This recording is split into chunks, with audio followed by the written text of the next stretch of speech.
আমি আমার টেস্ট মাস্টারকে ডাকছি, ও টেস্ট করবে, কেমন হয়েছে বলবে। ওই যে আসছে আমার ছেলে, ও স্কুলে যাবে, রেডি হয়েছে, বলছে মা তুমি কি রান্না করেছো আমাকে দাও, আমি দেখি টেস্ট করি। এই জন্য আমি ওকে দিচ্ছি, ও বলবে কেমন হয়েছে।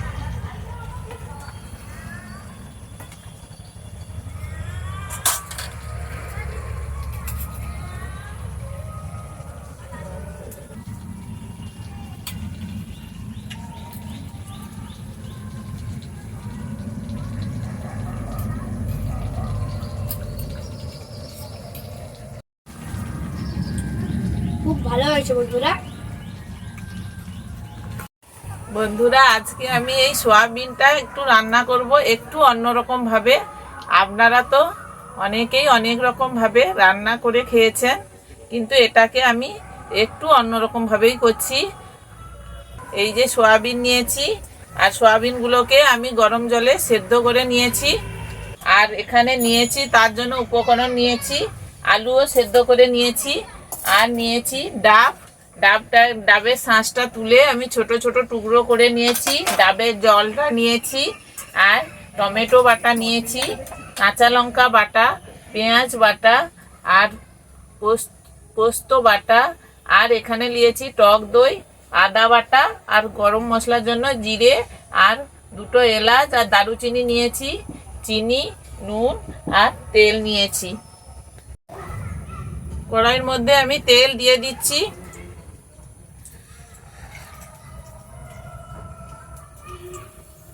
নমস্কার বন্ধুরা, পাঁচবিল কুকিং এর একটি নতুন পর্বে আপনাদের স্বাগতম।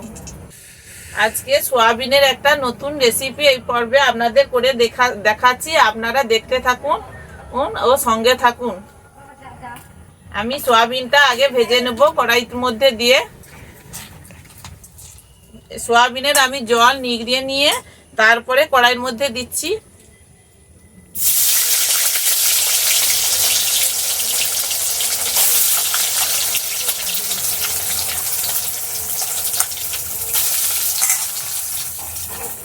আপনারা তো অনেকেই অনেক রকম ভাবে সোয়াবিন রান্না করে খেয়েছেন। আমি যেমন ভাবে করছি আপনারা এইভাবে করে খেয়ে দেখবেন, খেতেও খুব ভালো লাগবে, অসাধারণ লাগবে।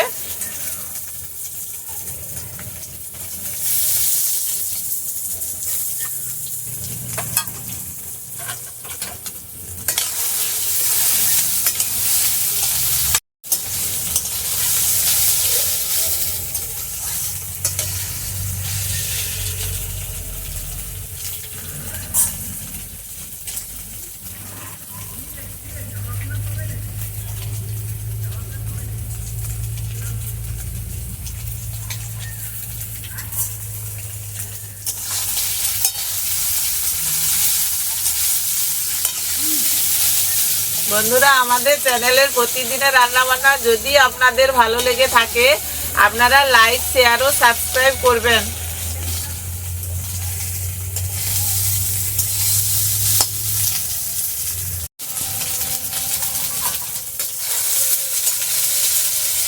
বন্ধুরা সোয়াবিনগুলো আমি ভেজে নিয়েছি, বেশি ভাজবো না, হালকা করেই ভেজেছি। এবার আমি এটা তুলে নিচ্ছি।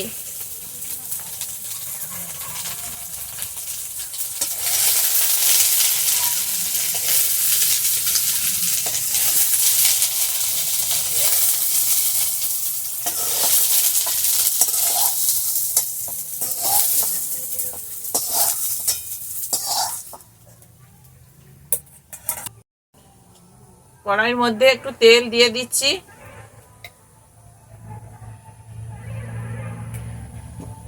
তেলের মধ্যে ফোড়নের জন্য গোটা জিরে, দুটো এলাচ ও দারুচিনি ফাটিয়ে নিয়েছিলাম সেটা দিয়ে দিচ্ছি। এলাচটা ফাটিয়ে নিয়েছিলাম।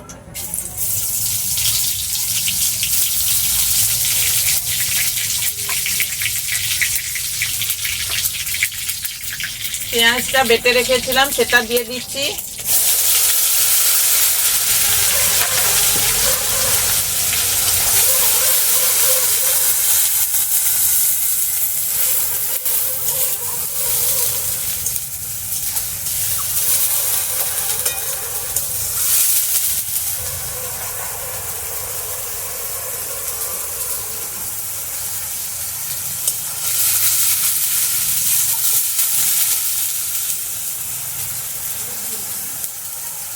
আদা বাটাটা দিয়ে দিচ্ছি।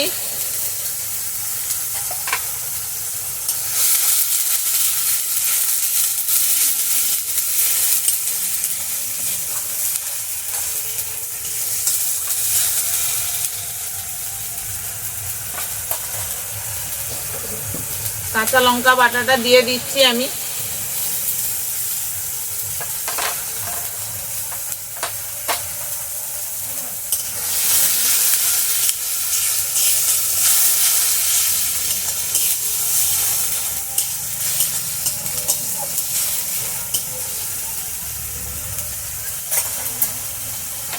এবার টমেটো বাটা দিয়ে দেবো, আর পরিমাণ মতো নুন ও মিষ্টি আমি দিয়ে দিচ্ছি এখানে।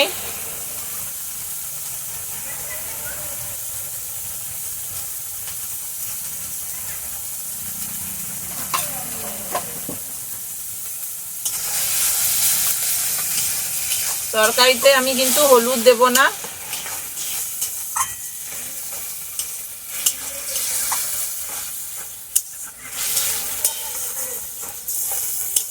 বন্ধুরা, আমাদের চ্যানেলের প্রতিদিনের রান্নাবান্না যদি আপনাদের ভালো লেগে থাকে, আপনারা লাইক, শেয়ার ও সাবস্ক্রাইব করবেন।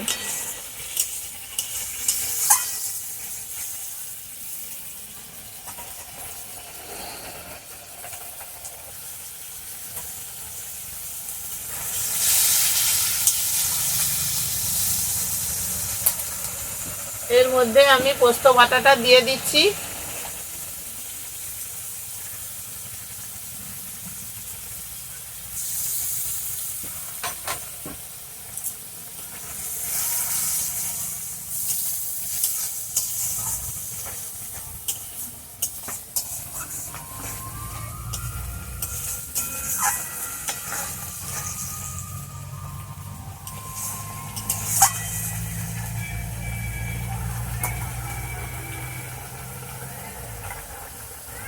আর এই টক দইটাও দিয়ে দিচ্ছি আমি।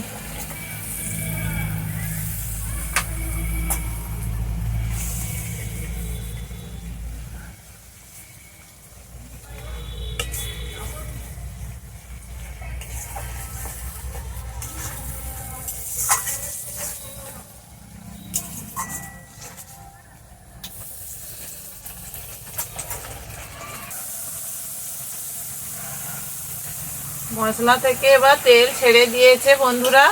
এবার আমি আলুগুলো, সেদ্ধ করা আলুগুলো দিয়ে দিচ্ছি। আমি আলুগুলোকে কিন্তু ভাজবো না, এমনি দিয়ে দিচ্ছি সেদ্ধ করা আলুগুলো।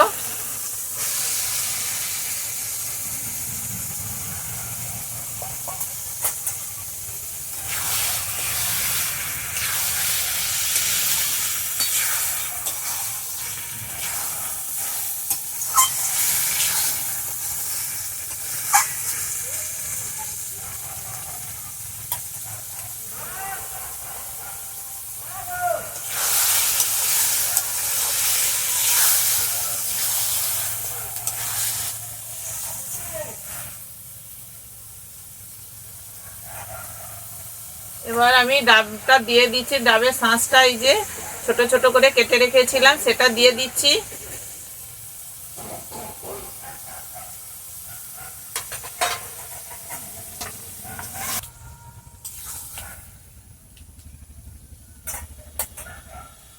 আর এই যে ডাবের জলটা রেখেছিলাম আমি বাটিতে করে, এবার সেটা আমি ঢেলে দিচ্ছি এর মধ্যে।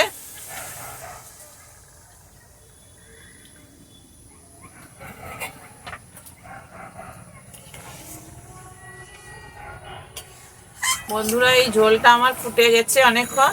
আমি এবার সয়াবিনটা এর মধ্যে দিয়ে দেবো।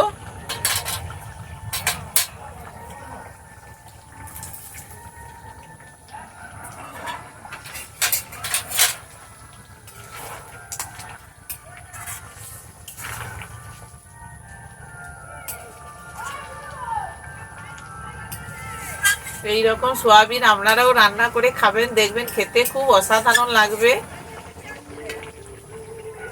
আপনারা তো অনেকেই অনেক রকম ভাবে করে খেয়েছেন, কিন্তু এরকম কি কোনোদিন করে খেয়েছেন? যদি না করে খেয়ে থাকেন, এইরকম ভাবে আমি করেছি, আপনারা এইভাবেই করে খাবেন, দেখবেন খেতে খুব ভালো লাগবে আপনাদের।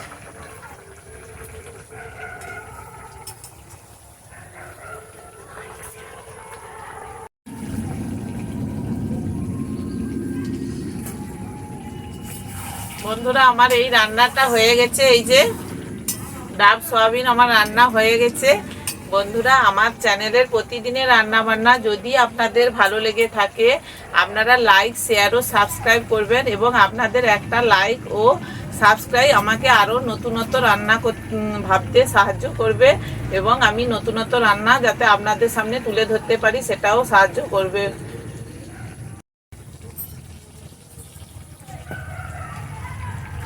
এই দেখুন বন্ধুরা আমার রান্নাটা হয়ে গেছে।